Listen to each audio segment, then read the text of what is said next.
So welcome everyone.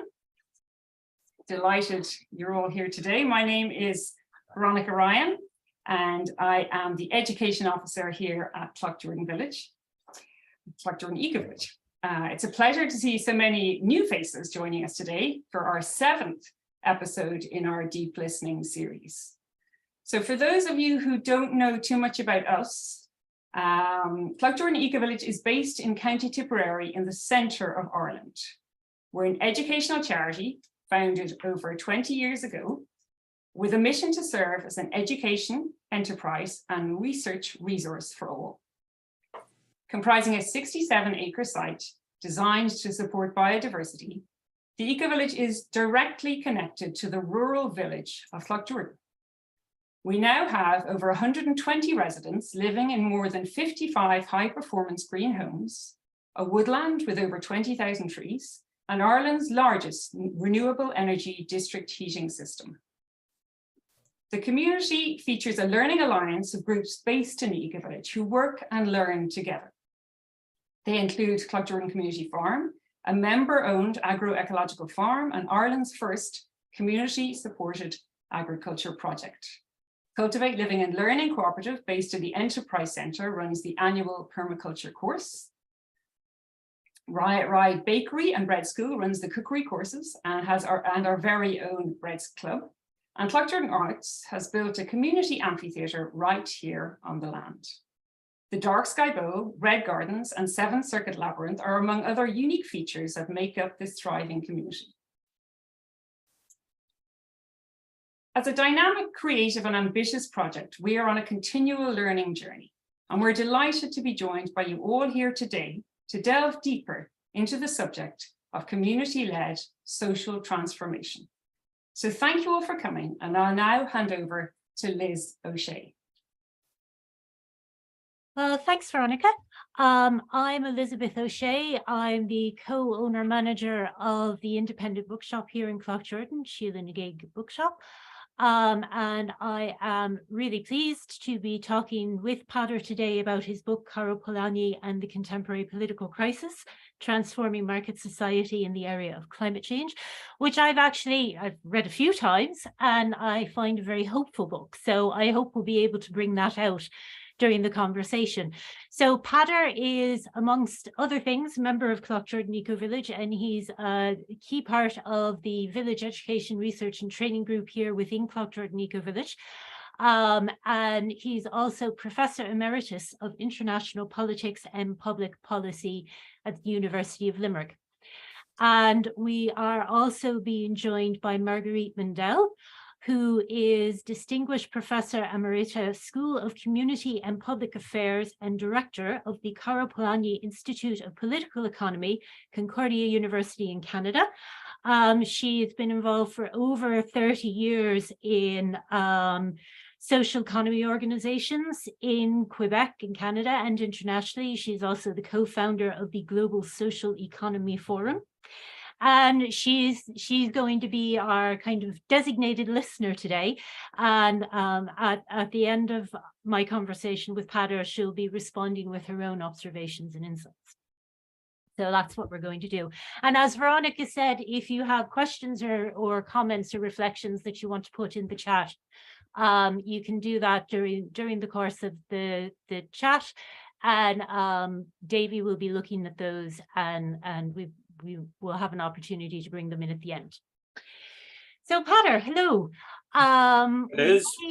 Way back when you started writing this book, you said to me that you thought you had found a way to integrate socialism and green thinking, and it's something that wasn't really happening.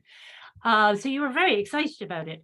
And so what was it that brought you to Karl Polanyi when you were exploring the harmonies between socialism and environmental concerns?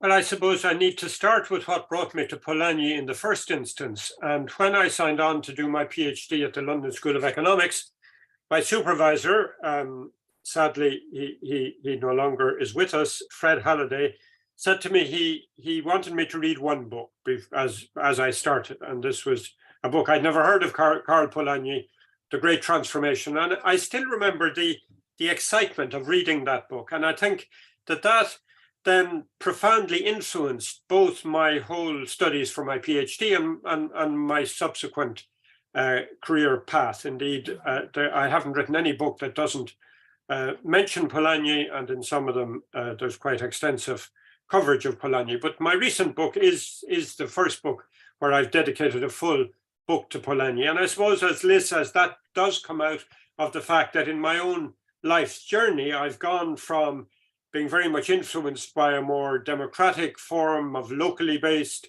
and very participative cooperative socialism, to then becoming more aware of the extent of the environmental crisis. And I was just thinking today, I mean, there was a period back not so long ago, 20 years ago, where many on the left would have felt that the environmental issue was a very niche issue, a very middle class issue, and a bit of a distraction indeed from the real struggles for socialism, for social justice. And I think it was in that context, as I began to become aware of the extent of the environmental crisis and began to focus in on the need to integrate it into a wider philosophy of activism and of politics, that of course, the extent to which Karl Polanyi was so prescient, was such a forward thinker in terms of realizing the damage done to us as people, to society, and of course to nature by the imposition of the mechanism of the market. So, and that's what I found so extraordinary when I was reading The Great Transformation, which has a killer first sentence, which is 19th century civilization has collapsed. And he wasn't writing fiction, but he still managed to get the hook in there. But it was published in 1944, so World War II was kind of coming to its close. And at that time, he insisted on a definition of economics that included everything, the interchange of humans with the natural world and with the social environments to meet our needs. And I was struck even just in the first couple of chapters, how often he mentioned nature. So can you give us a definition of economics from Karl Polanyi's perspective? Yeah, I think it is a very, very important point that he makes. And the basic point is, he says that there are two fundamentally different understandings of economics. And for most of human history, we had an understanding of economics which focused in on the fact to which we engage with others and with nature to provision ourselves, to gain a livelihood, to produce what we need, mostly food and the other things that we need to live our lives. But that since the Industrial Revolution, a radically different understanding of economics has come to the fore, which is not, as he saw, that early substantive understanding, but is a more formal, almost mathematical understanding of a theoretical attempt to try to gain an equilibrium between supply and demand through the mechanism of market prices. And I suppose more important for us is his emphasis on the fact, number one, that this had to do just with individual wants, not with society. And number two, that it presumed that the only way of meeting those individual wants was through the market and through spending money on the market. So already you have an understanding of what economics is all about that's so profoundly narrowed, and that it is so, if you like, imbibed with a particular individualistic philosophy that we lose sight entirely of the earlier understanding, which meant that we depend upon one another and upon nature to gain a livelihood. So Polanyi was very strong on the fact that this wider sense of economics has just been forgotten about as we've moved into a more market-based capitalist society. And that creates externalities, doesn't it? That, everything, there's the market, and then there's things that don't count, such as caring work, for example, or indeed nature. And certainly as someone who's been involved in activism, a lot of the issues that socialism has kind of viewed as lifestyle politics for people who, for example, can't get help or can't earn an income because they have to do childcare or they have to do elder care. It's not just a lifestyle issue. It's actually a fundamental issue, not just of economics, but also of, as you said there, with the earlier definition of economics, of sustaining ourselves. How do we sustain ourselves, and how do we create security? So one of the things that you also talk about in your book, in the chapter on mapping an eco-social future, is you write that Polanyi's vision is a totally new vision of the power and potential of society. So what is that vision? Polanyi spoke about the rediscovery of society, and this is central to our topic here today, obviously. But let's emphasize just how novel this was. And he went back to his hero, Robert Owen. I don't know if anybody has had the chance to visit New Lanark, which is now a UNESCO protected project in Scotland. And this was a cotton mill. It's a huge project, which he took over, and which effectively then was run for the good of the workers and their families. Remarkable to see. But so what he found in Robert Owen was, for the first time, an understanding that puts society, rather than the economy or the state, to the fore. And it is but through society, therefore, that, well, first of all, Robert Owen coined the term socialism, with the emphasis upon the social, upon society.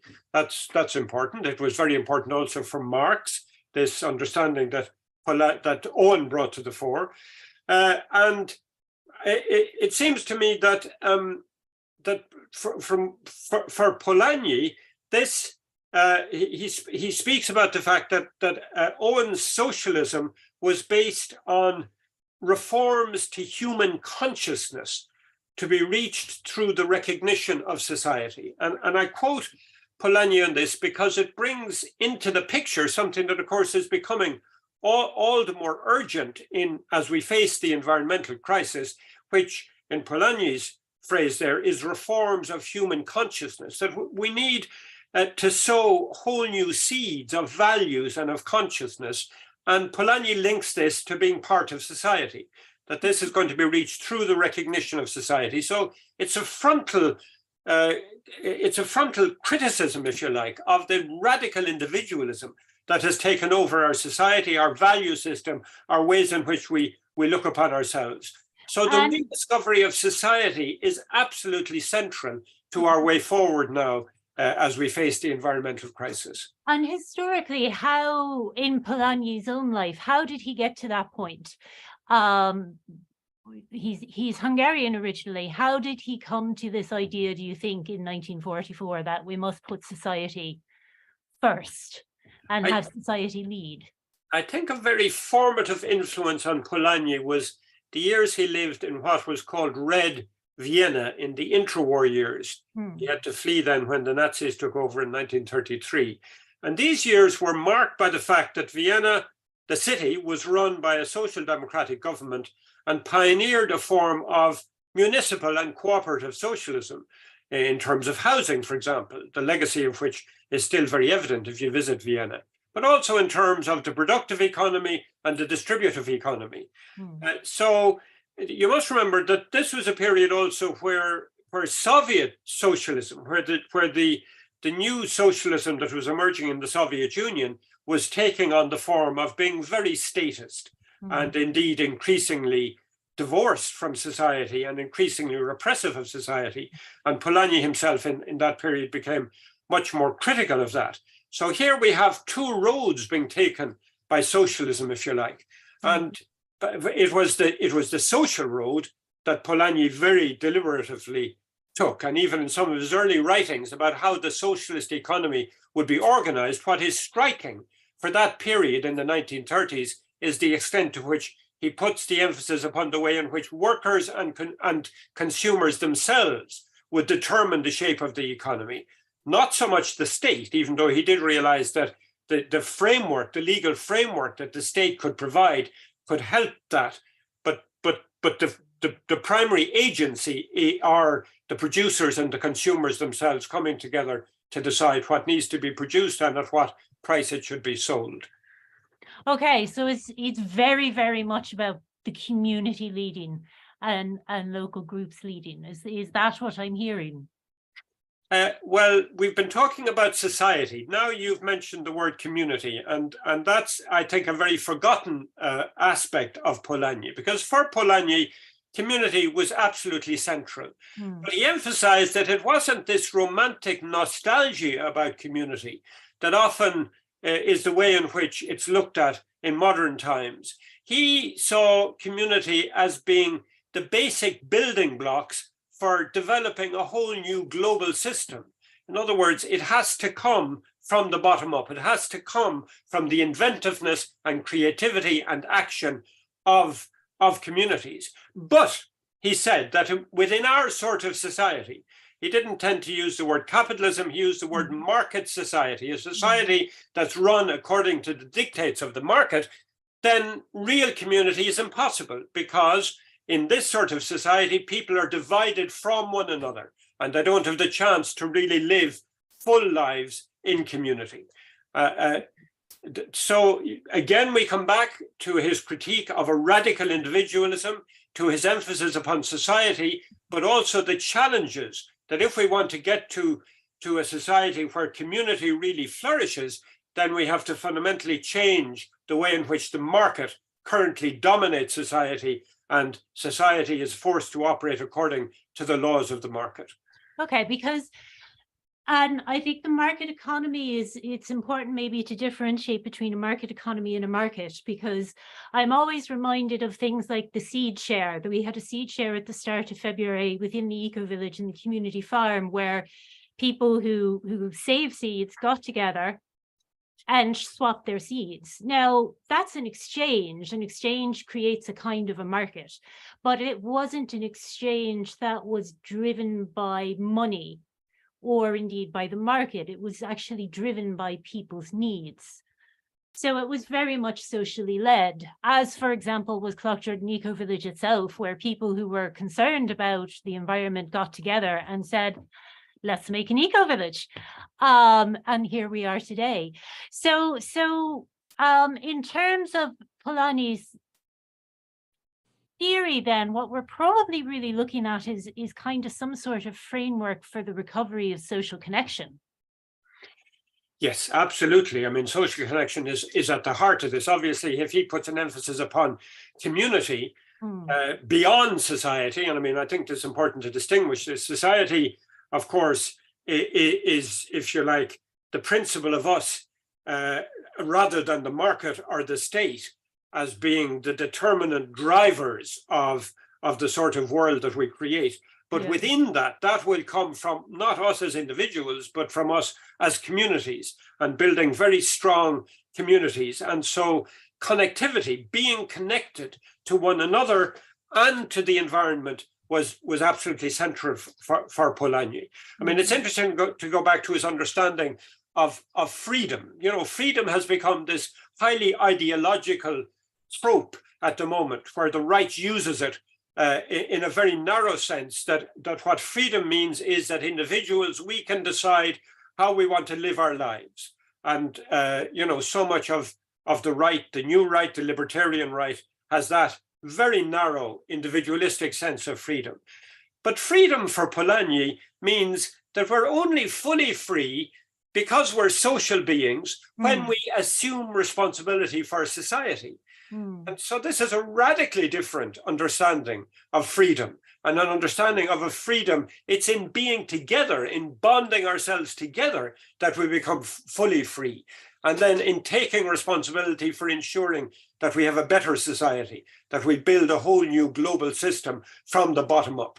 So connectivity is what it's all about. And it's not just connectivity to one another, because his emphasis upon the destructive impact, excuse me, on nature, on the environment of this imposition of the market also means that he saw that we can only flourish as people and as communities when we're flourishing in the ecosystem, when the ecosystem itself is flourishing. So he had an understanding of the way in which we can only be wholly and fully human when nature is also flourishing, which is very close to that of modern day eco-psychology. So it was remarkable. I mean, reading back Polanyi now and what he wrote back in the 1940s about the destruction of the environment by the imposition of the market is in our very days when we read and hear and watch on television so much of the destruction of the environment. He foresaw this back in the 1940s. Remarkably so. And that's what I find is so extraordinary. And I think the key thing, which is also is that this idea that we need to relate to each other through a way that's not just about money. You know, the market is very much about buy this, go here, pay for that, pay for that. But when you bring it back to the community level, and even outside of the area of, for example, where with eco-villages, but just in community in general, often it is actually the local community groups that in crisis can actually respond well because they're actually socially networked. And what happened during COVID, I think, was a great example of that, because in Ireland, a lot of sports clubs, the Gaelic Athletic Association in particular, it wasn't actually the state or the market that was able to respond to people's needs there. It was actually the sports clubs. It was the GAA and the soccer and everything that got out there and made sure people were fed and made sure they had food and so on and so forth. So it was very, very much about connection. And I think a key point that we can't go away from is the three ways of kind of reintegrating the market, because a lot of people who are involved in any sort of grassroots work, I think, do these three things regularly anyway, which is the three ways to reintegrate the market into society: reciprocity, redistribution, and exchange. And you can have exchange through money, but you don't get reciprocity and redistribution so much until you actually have that social function that's outside the market, from what I can see. And in terms of integrating them, I think that Cloughjordan Community Farm is a great example of how that can actually work. What do you think? Yes, I mean, I think you're mentioning here what are some of the most central and important insights of Polanyi that really offer us a way forward at this time, where really what binds us to one another is a hyper-consumerism. This is the way in which the average individual is bound to today's society. And I mean, that's an example of the way in which the needs of market players, particularly big corporations, and their profit making dominates the way in which we individuals relate to society. And Polanyi went back to, he spent the last decade or more of his life looking at societies before the advent of the British Industrial Revolution, or all sorts of societies, from pre-conquest Latin America to early societies in Bali, in Africa, to the period of the Greek, classical Greece and Rome, etc., to discover that what integrated the economy or the market in society were these three forms, and you've mentioned them. So reciprocity, redistribution, and exchange. And today what we've got is a form of exchange dominated by big corporate entities that has taken control entirely. Of course, for those of us who are old enough to remember the golden period of social democracy in Europe in the 1960s and 1970s, we did have a brief period where societies lived through a lot of redistribution, where the state did bring in a lot through taxation of the wealthy, of their assets, of their incomes, in order to redistribute, particularly through excellent and universal social services like education, healthcare, housing, and then the emergence of the welfare state. All that was an example of redistribution. However, of course, in our day, redistribution has too often meant the opposite, that it's taken from the rich because taxes have been reduced so much on the rich, and the burden falls much more on middle income people, or even on poorer people. We've lost the whole dynamic of real redistribution. But at the heart of of Polanyi's understanding of the rediscovery of society is that he found the principle of reciprocity as being so important in all societies before the British Industrial Revolution. And what reciprocity means, really, it was only when I came to live in this community that I began to understand just how vital it is. And reciprocity is the value system that dominates in a strong community where there are strong kinship relations, as Polanyi put it. And what it means is that instead of our relationship to others, I mean, others outside the family and our relatively limited circle of friends, being mediated by money, which is the case in modern society, most of our interactions with most people is because we get something from them, and they will get the equivalent back in terms of the amount of money we pay for it. Whereas reciprocity is the principle of me doing something to help other people, not because they are going to give me the equivalent back, but because knowing the strength of the community bonds that exist and which I'm part of, I know that when I need something, that the community will give it back to me. Maybe not the same people that I've been helping. And that's the principle of reciprocity, which was very, very strong in so many communities throughout human history. I mean, it's come to the fore again in this wonderful new book that's come out by Graeber and Vinegrow on the new history of humanity, which really shows a Polanyian world in existence that we've lost so much of. And that it can exist as well. Pardon? And that it can exist, because we have this the dominant thing of there is only the market. There can only be the market. There aren't any alternatives. And it seems that one of the things with Extinction Rebellion, with projects like ours, with things like community supported agriculture, that there is some leadership coming from society, I think, on these sort of issues and bringing this more hopeful Polanyian worldview to the fore. Well, you cut across me. I was going to, I was going to answer your question about Cloughjordan Community Farm, because it's an interesting example, I think, of a farm. I mean, what it shows is one example of a decommodified form of production and exchange. And that is, and of what course, do you money mean is by involved. What's decommodified mean? You mean decommodified means that it's not run as a commodity. In other words, when everything we get, we have to pay for. That's the commodification of things. And increasingly, that principle has now come into things like healthcare and education and housing. In the past, it would have been shocking to people to think that people paid for education because it was provided by the state.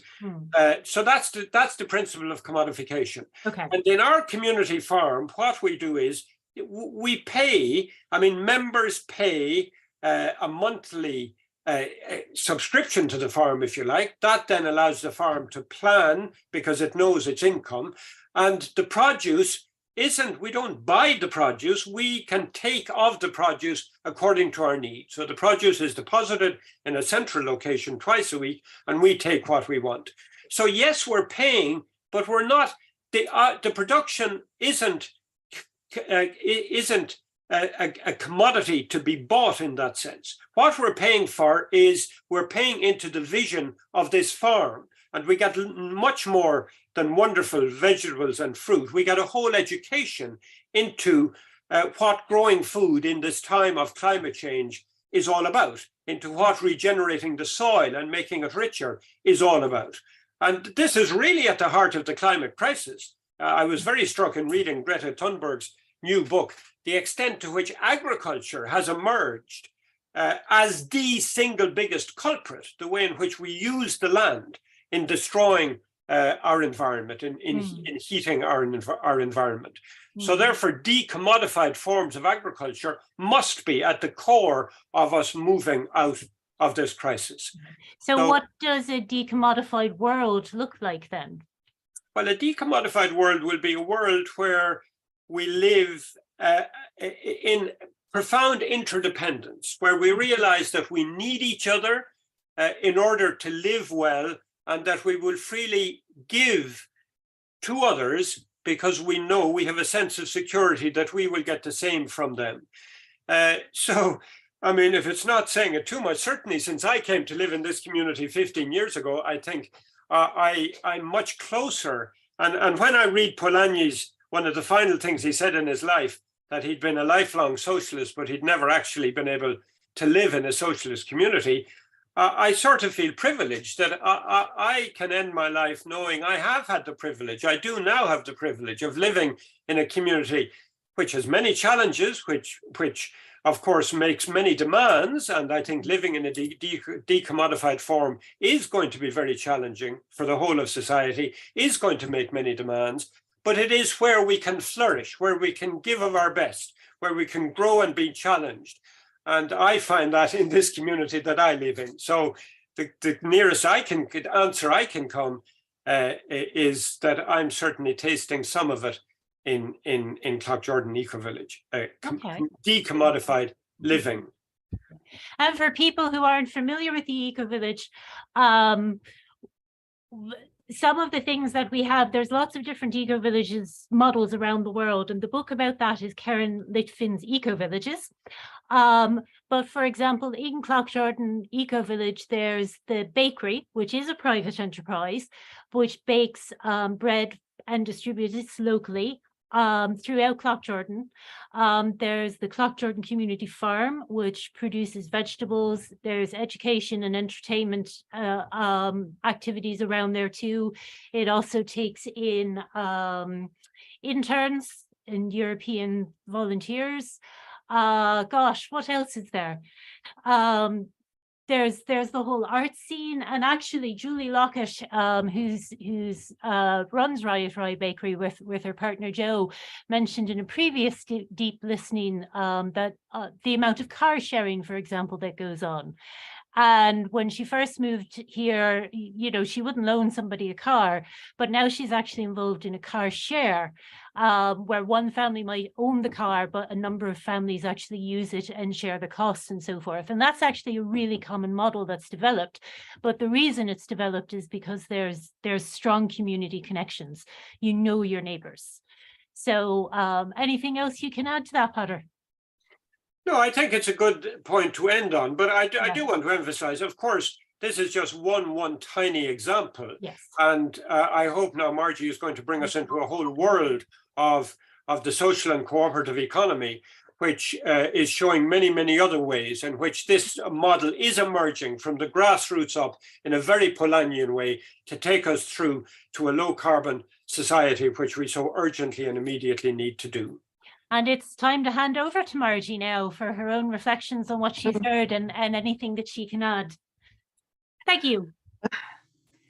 I'm spinning, if I must, if I be really honest with you. Peadar, thank you so much. I mean, I've listened to you now a few times, and it's always so inspiring. And what I want to do is pack up my bags and come and visit your eco-village. Let me, before I jump into the social economy, social solidarity economy, let me just emphasize that what you're describing. Yes, you said it's a very small initiative. If we look at what is happening to the world today and the environmental crisis, but what's very important and I think needs to be considered very seriously is that you've built a system, and that this is what we have to focus on.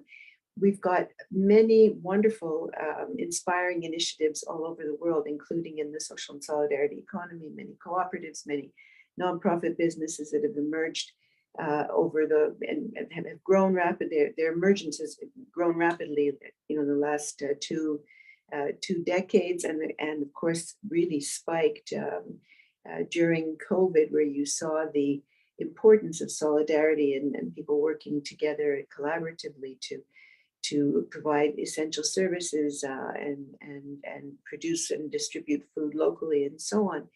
But what you've described in your eco-village and what we tend to work towards here in Quebec, and that we've, I think, shared our experience with other people and places in the world, is the necessity to think systemically.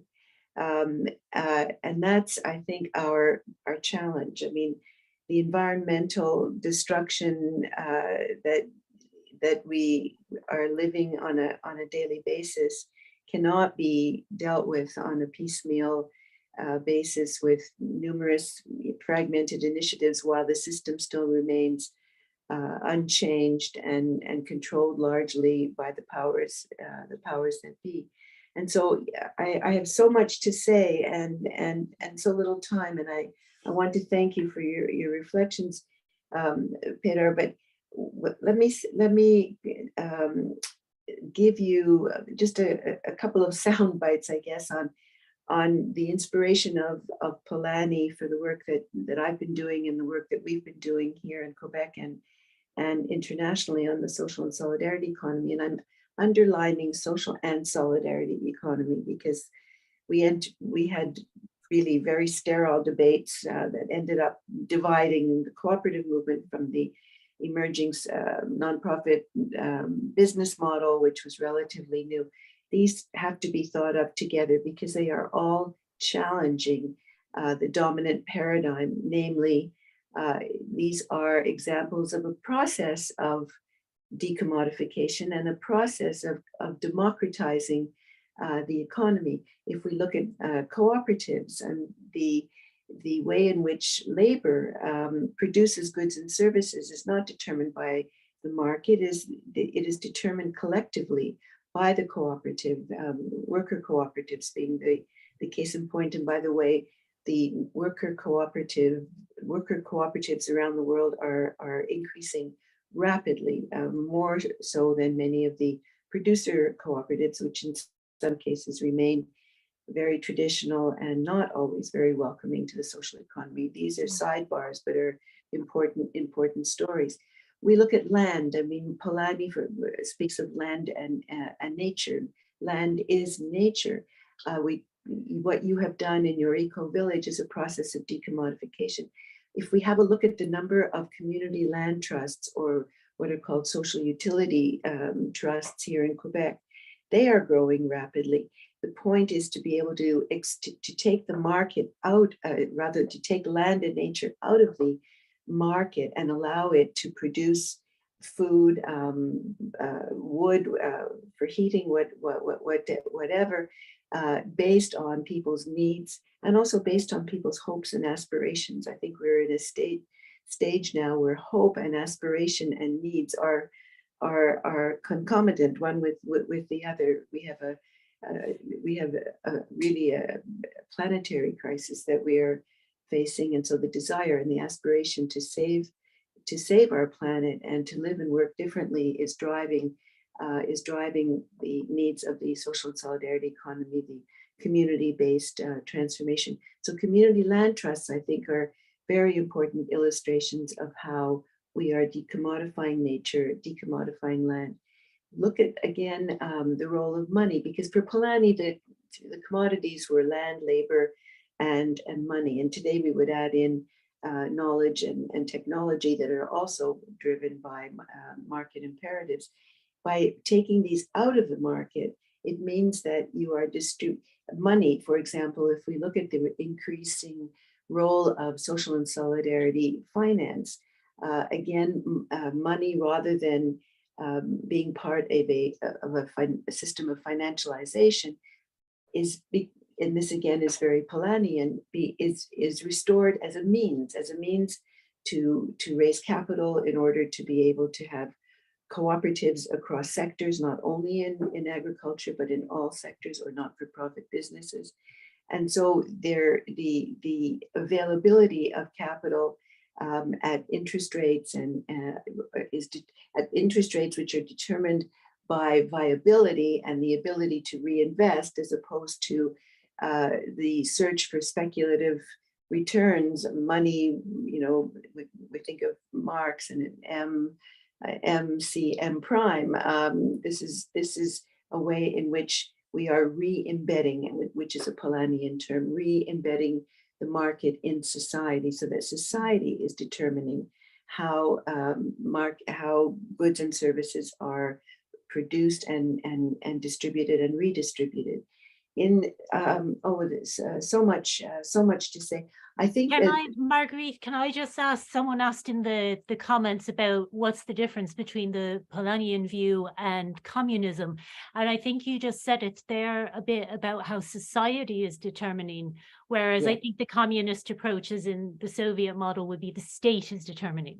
Is that Absolutely. correct? And yes, that's absolutely correct. And actually, I mean, we could spend hours on discussing Polanyi and the work that he did, particularly, I mean, Peadar referred to the work that he did or what he was involved in while living in Vienna, but he also participated in what were known as socialist pricing debates at the time, where the debate was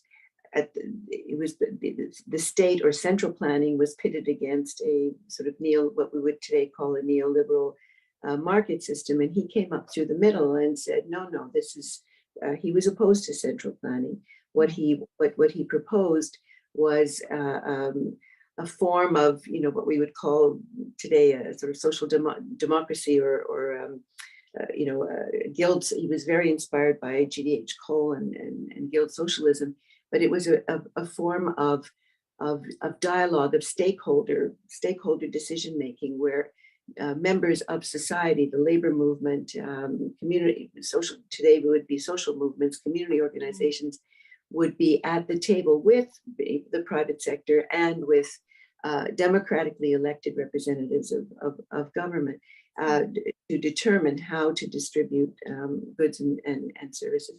So not at all, very, very distinctly and different from a model of state central planning, which he was opposed to. But in all cases, if we look at community-based social transformation or the social and solidarity economy as it exists in its diversity around the world, it is not homogeneous. And I think this is one of our challenges, is that it is so distinct. I mean, how it emerges in the UK or Ireland or Quebec, South Korea, where I've done a lot of work over the years, is distinct. But what is common is that they are, in all cases, subordinating the market to the needs, aspirations, and desires of society. And so I'd like to, I think my time is running out, so I'd like to return back to where I began.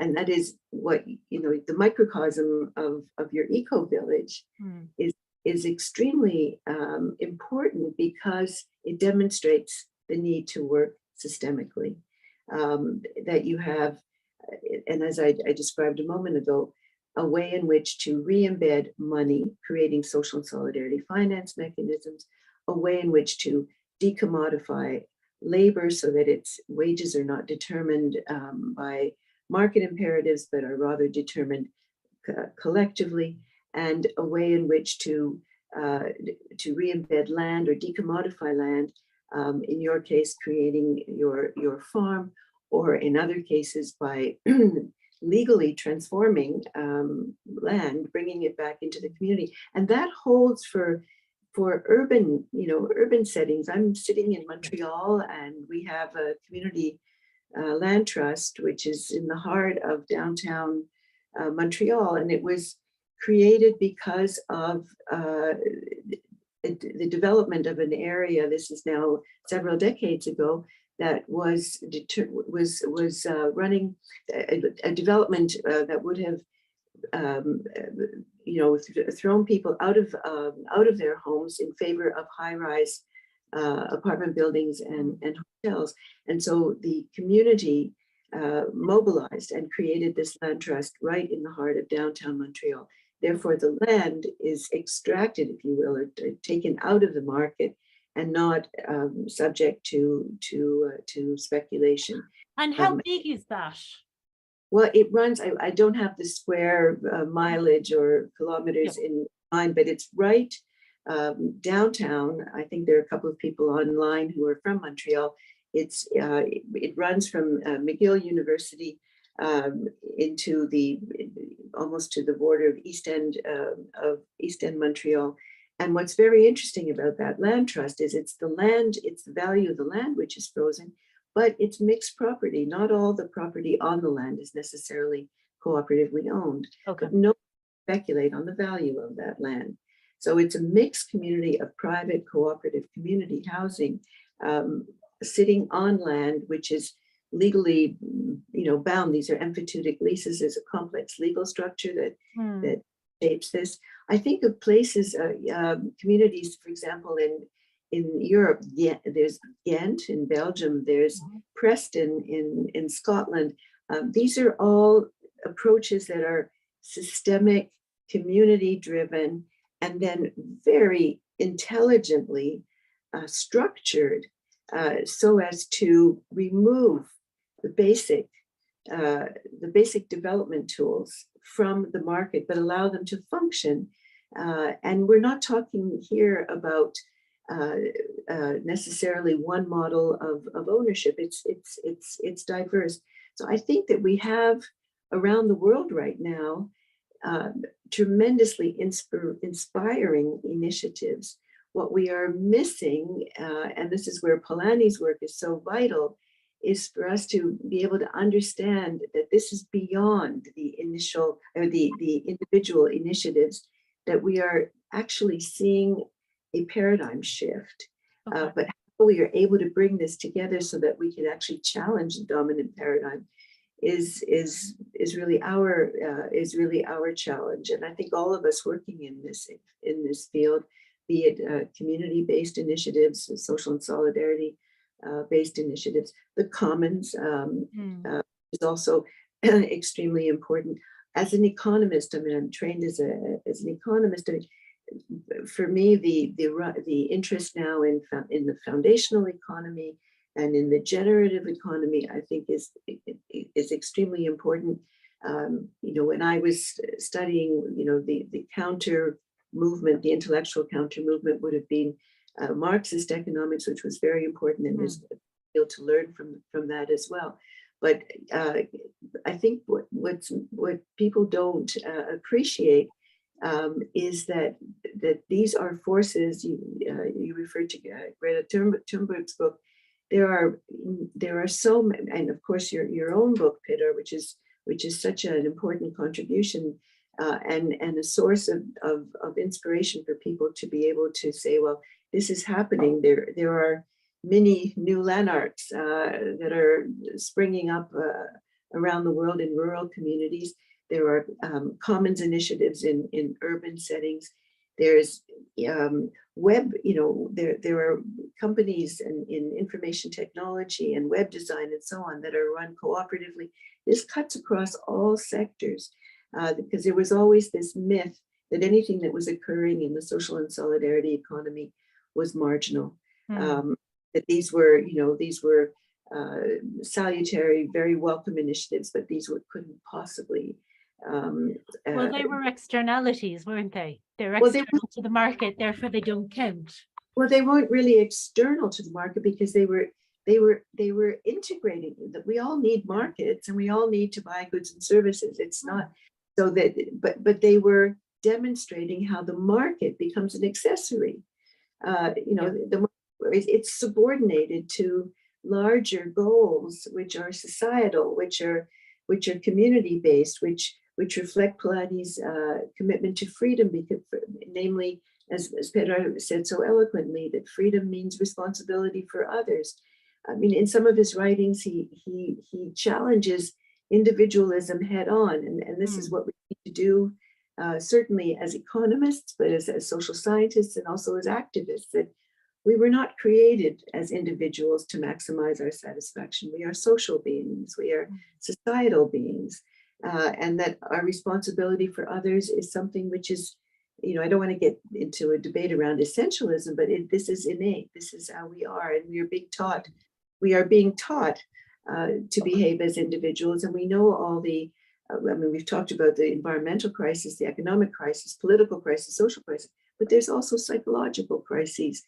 That don't enter into our conversation about this forced individualism that does not reflect who we are as human beings. And just in the chat, there's two things. There was one comment about asking about good examples other than eco-villages, groups living by Polanyi's ideas. And I think you actually covered a fair few there.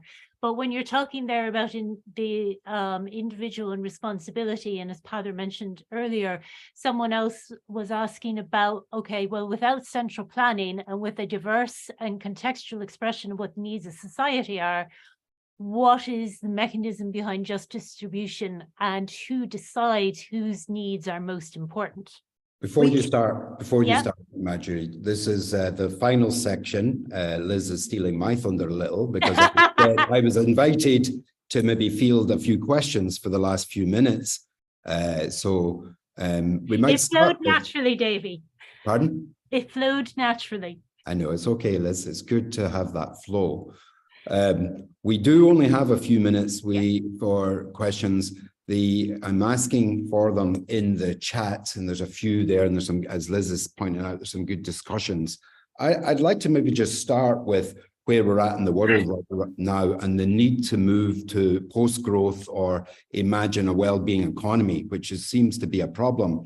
Polanyi was probably a little before we realized the impacts of a growth-based extractive economy. Is there any lessons right now or from the work of Polanyi for right now's challenge to live within planetary boundaries, either Peadar or Marjorie? And if anyone has some other questions, if you want to put them in the chat, we'll try and get through as many as possible. So concise responses, if possible. Well, my quick response is to say, I think at the heart of the failure to undertake this enormous transition that now faces humanity is the lack of a guiding theoretical framework. It's the first time that in human history we're trying to move from one state of society to another. And who's guiding us? In the past, people look to Marx, they look to Keynes, they look to Van Hayek, and I argue we need Polanyi. And at the heart of Polanyi's, as I tried to explain this morning, of his whole value system, of his whole understanding of society and the market and the state, that's exactly what we need to get us to low carbon, to address this, and us as human beings at the heart of it.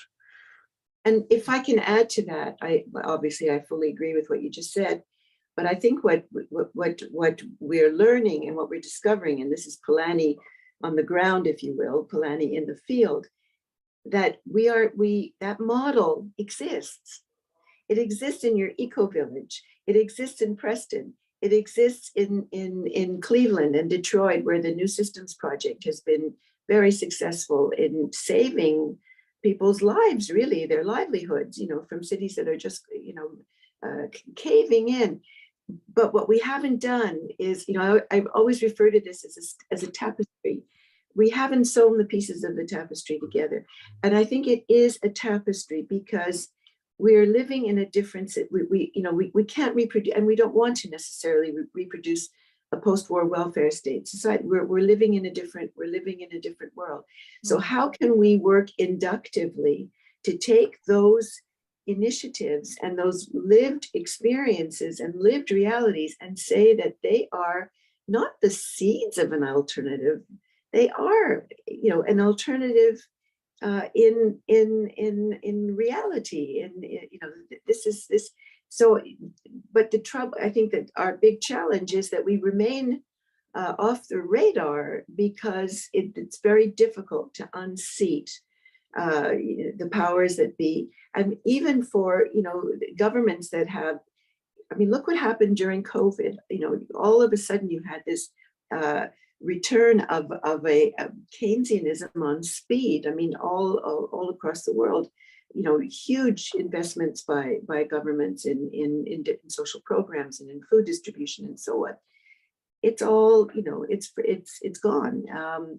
So we can't keep it. They keep pressing buttons. We have to be able to push for, and I'll stop here, a Polanyian vision of governance at different levels of government, which means more horizontal, flat governance models, more stakeholder participation, where those of us and the many who are involved in these initiatives and know that they work are part of the decision-making process inside different levels of government. And I think that it's local governments really that are going to take the lead on that. Hey, thanks for that. There's a question in the chat that looks interesting from Jim Jones.